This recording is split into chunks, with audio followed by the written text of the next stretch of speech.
Il y avait très très longtemps de cela un château. Et dans ce château vivait un duc et une duchesse. On peut dire qu'ils étaient mariés depuis bien longtemps et c'était un mariage de bonne intelligence. On peut dire qu'ils étaient heureux, oui. Et pourtant, il y a une petite ombre. La duchesse n'avait jamais pu donner la vie. Alors elle était un peu triste. Et pourtant, alors qu'elle était à l'approche de l'âge de la maturité, il y avait des filaments gris dans sa chevelure, commençait à avoir des petites ridules au coin des yeux. Elle a senti que dans son ventre, un enfant grandissait. Elle était heureuse. Le duc était heureux. Et puis, la duchesse avait pris l'habitude de quitter le palais, de traverser le jardin et de se rendre sur la lande recouverte de varech. Là, il y avait un rocher et elle aimait s'asseoir à l'ombre du rocher. Et à ce moment-là, le sommeil la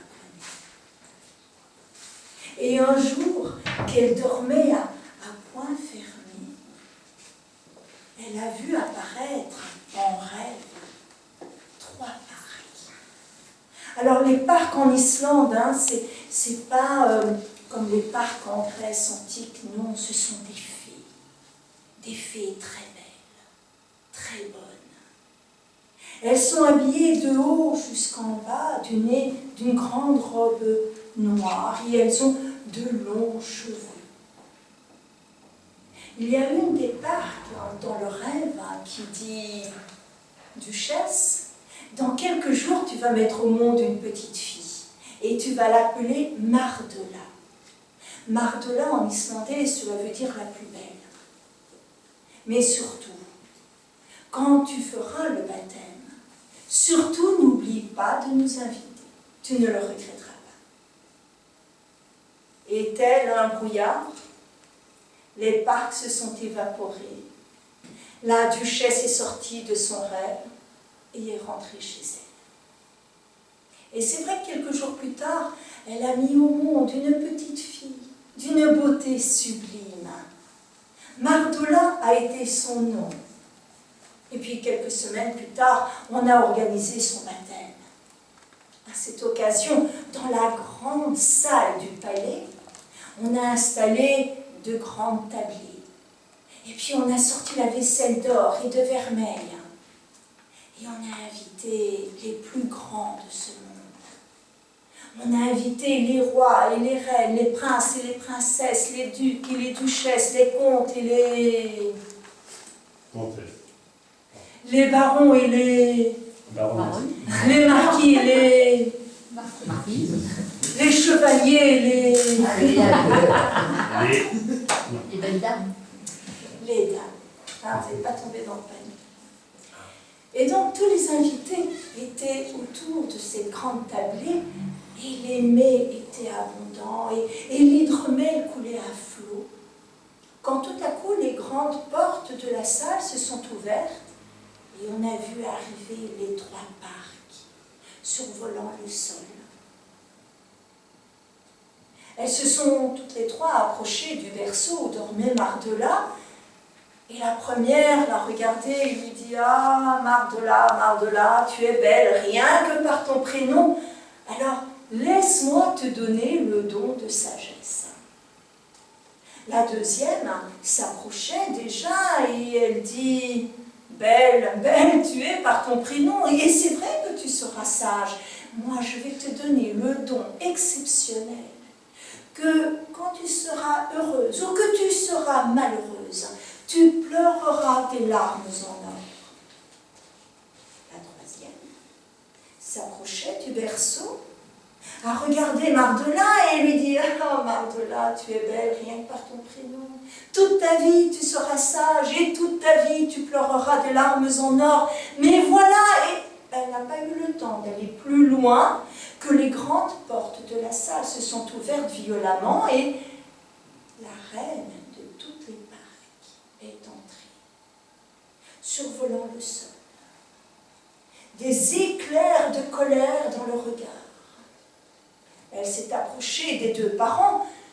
Et elle leur dit, alors comme ça, vous ne m'avez pas invité, alors que j'ai un cadeau pour votre fille.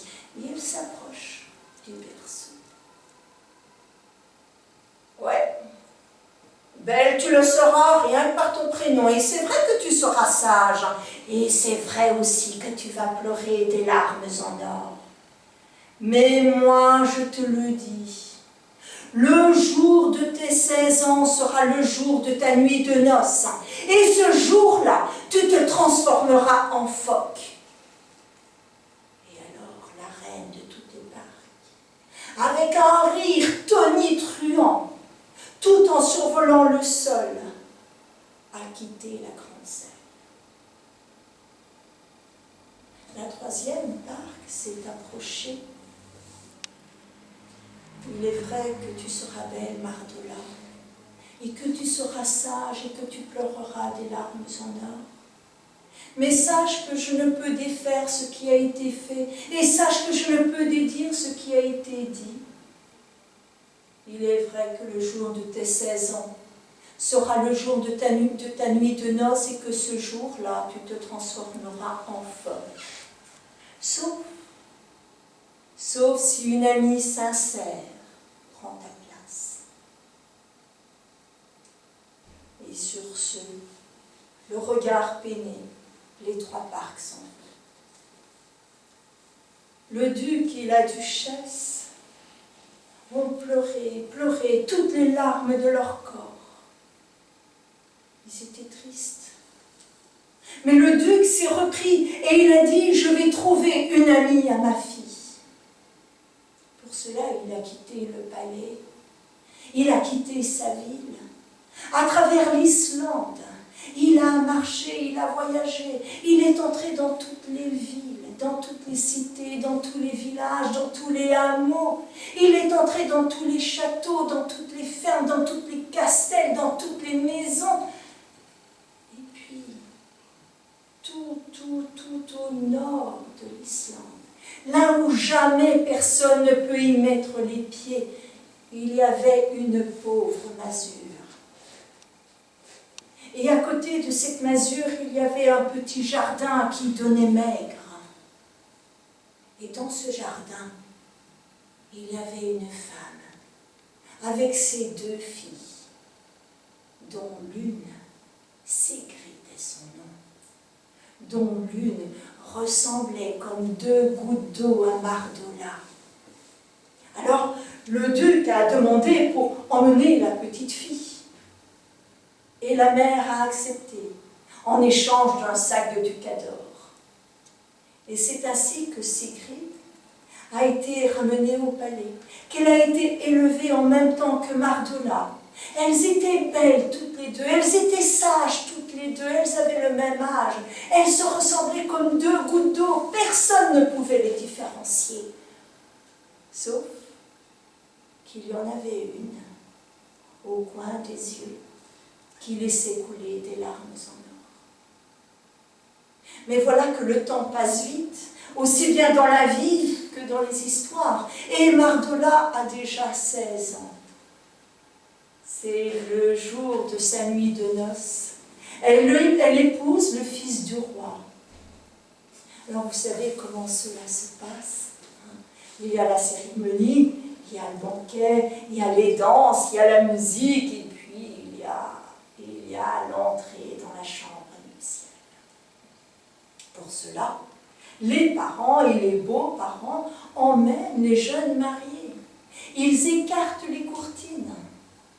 Et la jeune épousée, Mardola, laisse tomber sur le sol sa chemise et entre dans son lit. Elle attend avec fébrilité le moment où elle va devenir femme. L'époux en fait autant. Et puis les parents et les beaux-parents referment les courtines, quittent la chambre nuptiale, ferment la porte. Et il se passe ce qui se passe.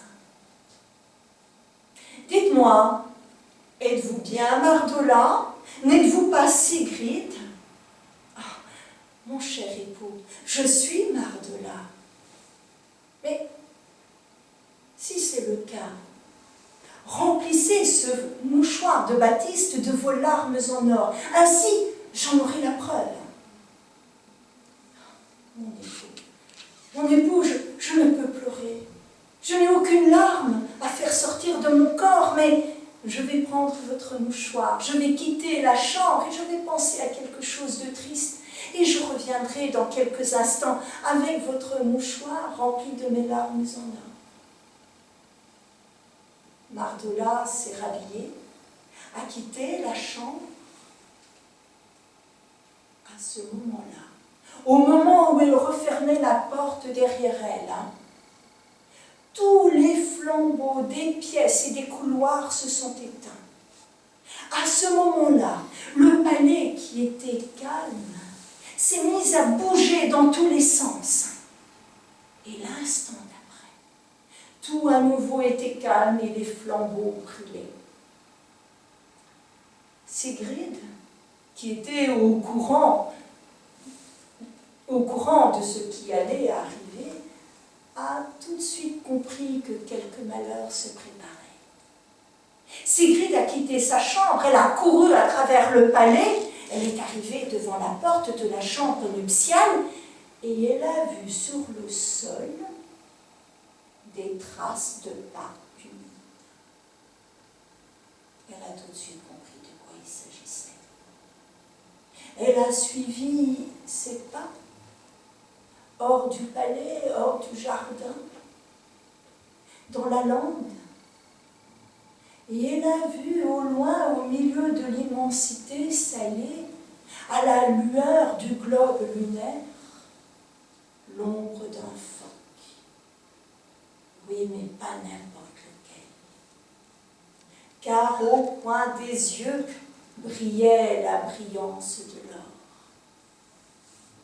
Sigrid alors a voulu aller sauver son amie. Elle a mis un pied dans cette eau qui charriait des glaçons. Le second a suivi. Mais ce qu'elle n'avait pas vu en arrivant sur la lande, c'est un troupeau de phoques, dont notamment le grand mâle, qui surveillait les femelles et les petits. Et le grand mâle, à ce moment-là, pendant des semaines et 2 semaines, ne mange pas. Et quand il a vu passer devant lui une forme blanche, éclairée par la lune, il a senti son ventre crier famine. Voilà que Sigrid s'avance dans l'eau, et le phoque regarde les femelles. Elles dorment toutes, à point fermé. Alors lui aussi entre dans l'eau. Le grand phoque, s'il est malhabile sur la terre, c'est le prince des danseurs dans la mer. Voilà le grand phoque qui plonge bas dans l'eau. Et en regardant à la surface, il voit cette forme blanche nager. Alors, du fin fond de la mer, il remonte, ouvrant sa gueule, attrapant le ventre de Sigrid et l'entraînant au fin fond de l'eau. Et Sigrid, elle a mal. Elle perd du sang de son ventre.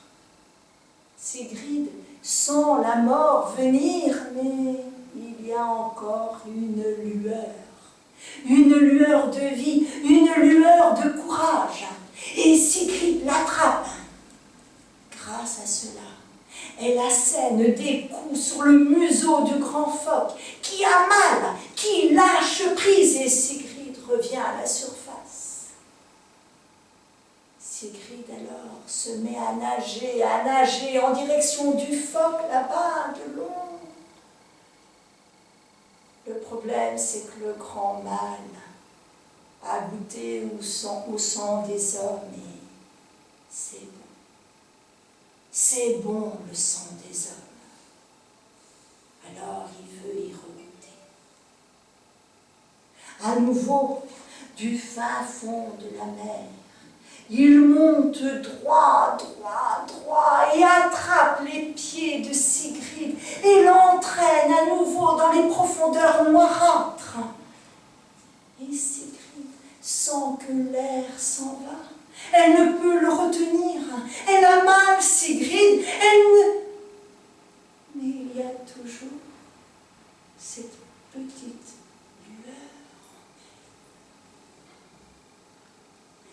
lui assène un tel coup sur le museau que le grand mâle a mal.